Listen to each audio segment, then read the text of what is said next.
So the Fed just made their latest announcement. I have Mason Buckles here with Caliber Home Loans to talk to me about what we just heard and kind of interpret that information and maybe do some projections for the rest of the year. Stay tuned.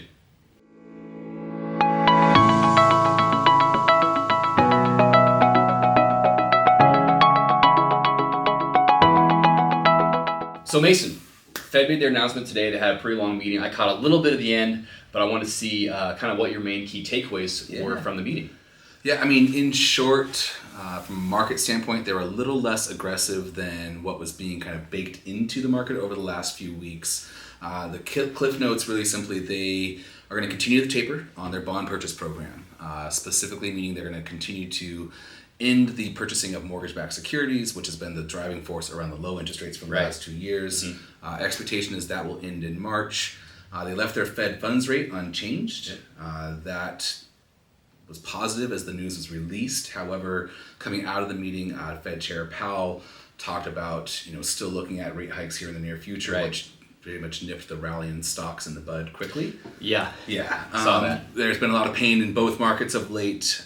The direct impact from a housing perspective, mortgage rates. So specifically, really since September, when the announcement first came out of the tapering of the stimulus, what we've seen is a gradual increase in rates. That gained a lot of steam to start the year.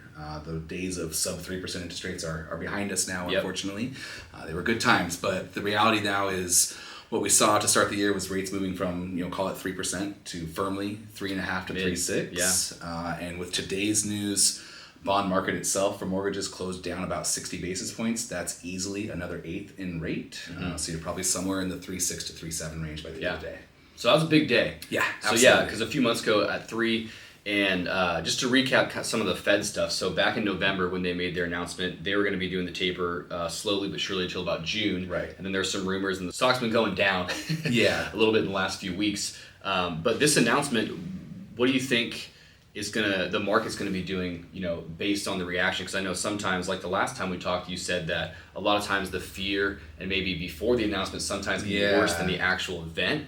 Do you think over the next few days, I know you just mentioned that today, the 60 basis points, but maybe in the next week, should we see something super, super volatile or less? I think volatility is here to stay. Truthfully, what we need is the taper to end so that bond market can normalize, right? The typical appetite to come back in from third-party investors. The Fed was the number one purchaser of bonds for the last 2 years, and they were buying at a dramatic pace. So we need some normalization there to get stability into the marketplace, understand what a true bond price is without this kind of inflated or steroid size buying that's been going on.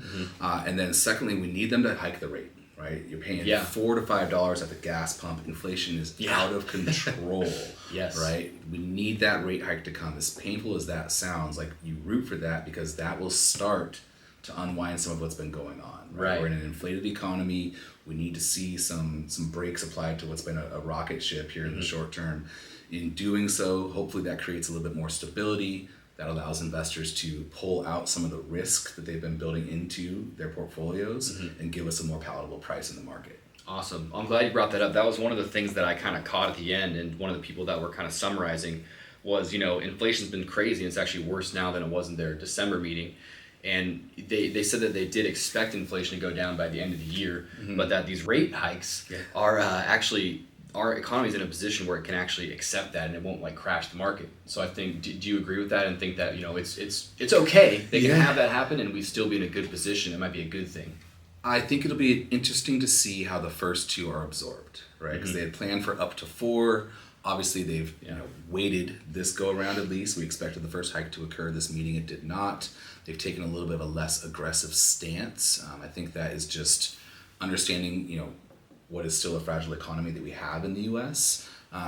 One of the big fears that we have around the rate hikes is the fear of stagflation, right? Literally watching this inflation get out of control to the point that our value of our dollar is such that it doesn't have the same power at a global economy scale. So, a lot of what I've been reading lately is talking about an inversion of the yield curve when it comes to looking at treasuries and what that means. Usually that's a harbinger for a recession. And that usually is what the domino effect of rate hike will do. So we'll see if that rate hike really plays forward into an inversion of the yield curve. If that occurs, the recession will pull forward. So those are the things that we're really keying in on from a mortgage perspective, because as painful as it is to say, oftentimes a recession does lead to lower mortgage rate. All right, so interest rates are in the mid threes now. After this meeting, it's been kind of a hurting day for the interest rate there. But what do you expect to see for, throughout this, let's say spring, summer, and by the end of the year, maybe for interest rates alone for mortgages? Yeah, good question. I mean, crystal ball, pulled out, set aside, right? The reality, if you look at the forecasting that came out at the end of last year, they anticipated interest rates to be somewhere 3.8 to 3.9 by the end of the year.